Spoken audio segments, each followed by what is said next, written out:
So there's no doubt that we have seen a trend of companies, whether it be content creators or big businesses that are doing content marketing, focus in on owned media, right? So we talk, we probably nauseatingly talk about it too much, but owned media is really our passion.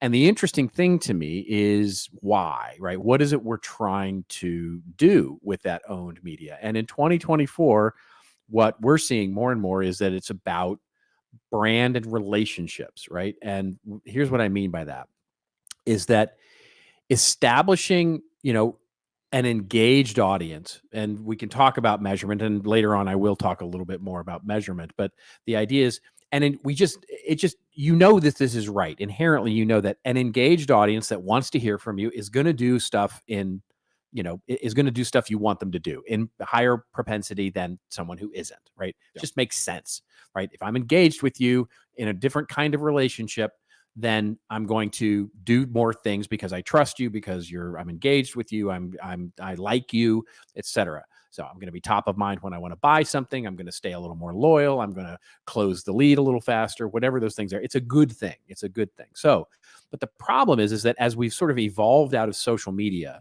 the whole idea of a relationship has changed because I told this story at Social Media Marketing World. I went to Social Media Marketing World in 2015 and 2016, and it was a huge event. And everybody there, in varying degree, would talk about social media as building your community, having a relationship with your audience on social media channels. And inevitably, someone would get up and say something like, well, they were going to be contrarian, and they would say, nobody wakes up in the morning and says, I really want a better relationship with my butter provider, right? Or nobody wants a better relationship.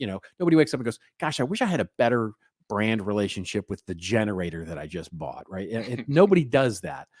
And that always struck me as a little cynical, right? It struck me as a little cynical because the idea is that that's true. It's nobody wakes up in the morning and says, I need a better, I need a better relationship with my butter provider or my generator provider. However, that doesn't negate or even change the need for the butter provider or for the generator provider to have a better relationship with its customer, right? In other words, just because one doesn't actually need it, it doesn't negate the need for the brand to actually try and create a relationship.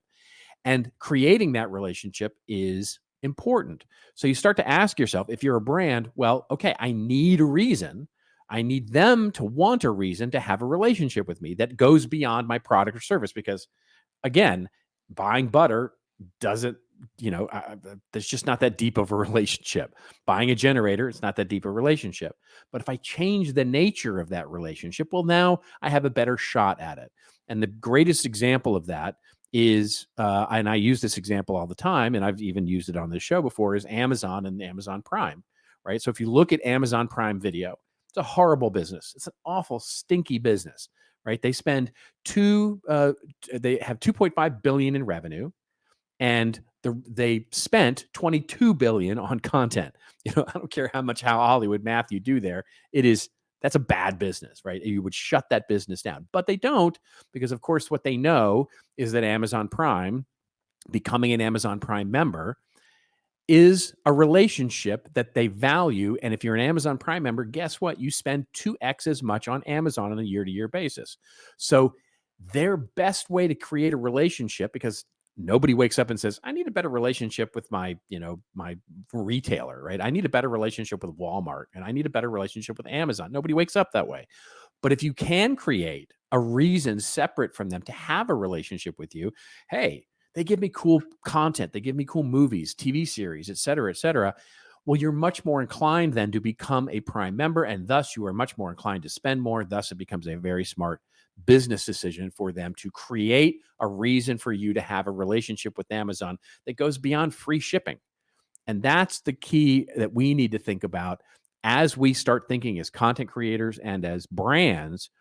What are the reasons that we can create an owned media property or some sort of content experience that makes our customer, encourages our customer, inspires our customer to have a deeper relationship with us than we otherwise would?